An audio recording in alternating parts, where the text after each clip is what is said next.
Bienvenue sur Africa 24 dans cette nouvelle édition du 12-15 au sommaire de l'actualité. L'opposition malienne rejette le projet de révision constitutionnelle.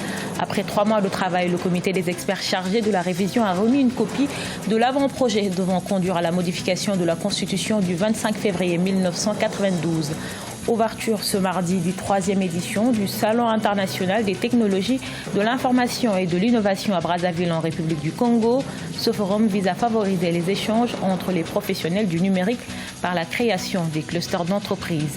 Et puis découverte d'Owan Jigasha Laetitia, une jeune Camerounaise de 23 ans spécialisée dans la protection de l'environnement. Elle collecte des bouteilles en plastique souvent à l'origine d'inondations dans la ville de Yaoundé. Mais tout d'abord, la Guinée équatoriale veut abolir la peine de mort. L'annonce a été faite ce lundi par le président Théodore Obiangema Mbasogo en visite au Cap-Vert. Cette décision est conforme aux exigences de la communauté des pays de langue portugaise dont le pays est membre. La Guinée équatoriale a intégré en 2014 cette communauté avec une feuille de route comprenant l'abolition de la peine de mort. La proposition devra être approuvée par le Parlement où le parti au pouvoir est majoritaire. Au Mali, le projet de révision de la Constitution suscite la polémique alors que le président Ibrahim Boubacar Keïta tient à cette révision dans un contexte sociopolitique difficile. Plusieurs partis d'opposition notamment rejettent le document qui doit être soumis aux députés à cause de son élaboration par un comité d'experts. Reportage à Bamako de notre correspondant Mokhtar Bari. Après 3 mois de travail, le comité des experts chargé de la révision constitutionnelle a remis un projet devant conduire à la modification de la Constitution du 25 février 1992. Le comité avait pour mission de rencontrer les couches socio-professionnelles du Mali afin d'obtenir un large consensus. Cette modification va permettre au Mali d'être en phase avec ses engagements internationaux. Réviser la Constitution de la République est une nécessité fondamentale qui a été voulue par tous les prédécesseurs du président de la République. Maintenant, aujourd'hui, on doit réviser parce que l'accord pour la paix et la réconciliation issu du processus d'Alger prévoit des dispositions qui ont valeur constitutionnelle. Mais nous avons aussi une directive de l'UEMOA qui nous demande de créer une Cour des comptes. Le chef de l'État a initié une série de consultations auprès de la société civile, des religieux et des partis politiques. Les 2 rassemblements d'opposition que sont le Front pour la sauvegarde de la démocratie et la coalition des forces patriotiques ont simplement décliné l'offre. La révision constitutionnelle apparaît aux yeux de nos interlocuteurs comme la seule priorité du moment. Ceci est aux antipodes de notre ambition pour le Mali. Un Mali debout, réconcilié, sécurisé, uni et solidaire. C'est pour cette raison que nous avons décliné l'invitation qui nous a été faite. Malgré la réticence de l'opposition, les consultations se poursuivent. Le projet devra être soumis à l'Assemblée nationale pour lecture avant d'être soumis aux Maliens lors d'un référendum. Plusieurs entreprises du secteur numérique de la sous-région d'Afrique centrale ne bénéficient pas assez des opportunités qu'offre ce secteur. Afin de faire connaître les différentes opportunités de l'écosystème digital sur le continent, s'est ouvert ce mardi la 3e édition du Salon international des technologies de l'information et de l'innovation à Brazzaville en République du Congo. Ce forum vise à favoriser les échanges entre les professionnels du numérique par la création des clusters d'entreprises. On écoute à ce propos le Premier ministre congolais Clément Mwamba. La particularité de ce salon du numérique et de l'innovation réside dans sa capacité, comme on peut s'en rendre compte, à réunir différents acteurs pour apporter des réponses concrètes aux besoins quotidiens de nos citoyens et des entreprises et aussi de nos administrations publiques. En effet, au-delà d'un simple événement, le salon nous interpelle chaque année sur notre implication au développement de notre environnement numérique.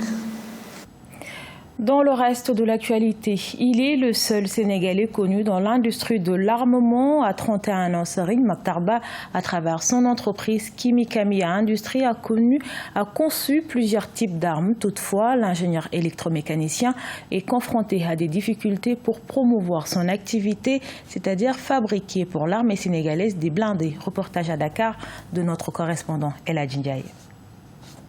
Serigne Maktarba, un Sénégalais qui se distingue par son savoir-faire. Grâce à lui, fabriquer des armes de guerre au Sénégal n'est plus un rêve. L'électronicien sénégalais construit et fabrique également des fusées avec des matériaux locaux. L'aventure commence en 2000 avec la première fusée qui aurait atteint une distance d'environ 300 mètres en poussée verticale. Généralement, dans nos pays africains, on a un problème de sécurité. Et le problème de sécurité est directement lié au problème de la capacité de défense. Voilà. C'est la raison pour laquelle aussi, en développant tout ce qui est roquettes, missiles, systèmes blindés et autres, j'essaie d'apporter ma petite contribution à cela. Produit du Prytanée militaire de Saint-Louis, il a aussi créé le gilet pare-balles Made in Sénégal, le blindage pour tout type de véhicule, le système automatique de visée et de tir. Une fois que j'ai mis en place l'industrie, j'ai été en collaboration avec le ministère des Forces armées et le ministère de l'Enseignement supérieur et de la recherche scientifique, parce que je fais aussi de la recherche.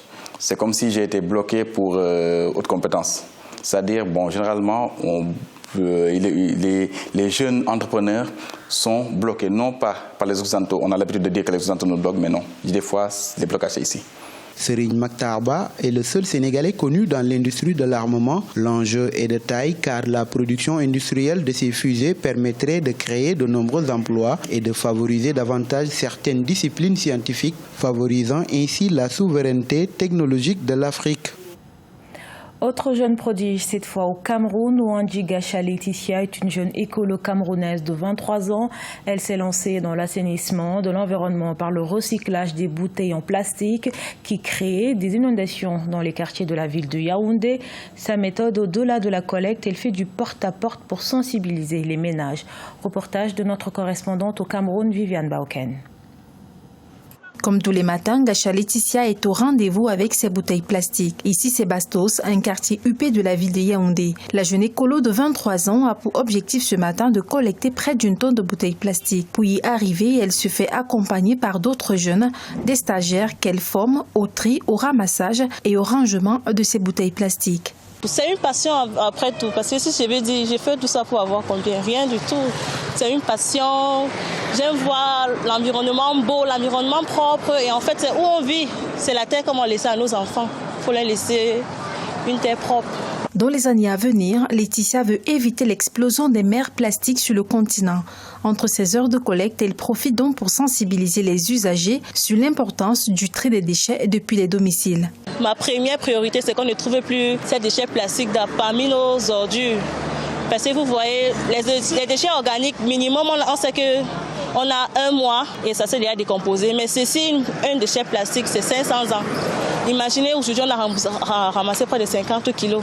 50 kilos comme ça, il y en a encore dans la vallée, dans l'eau, dans le cours d'eau aussi là. 50 kilos pour 500 ans. Imaginez dans 100 ans, on sera envahi de bouteilles plastiques. Donc c'est pour ça que mon but premier, ça a d'abord été le plastique. Parce que c'est ça qui cause plus de tort à la longue. Selon les statistiques, 70% des inondations dans le pays sont causées par des bouteilles plastiques qui bloquent les canalisations. Aujourd'hui, seules les initiatives privées permettent de désengorger ces canalisations. Ce journal a été réalisé par l'ensemble de la rédaction. Merci pour votre fidélité. Retrouvez dans un instant une nouvelle édition de l'actualité sur Africa 24.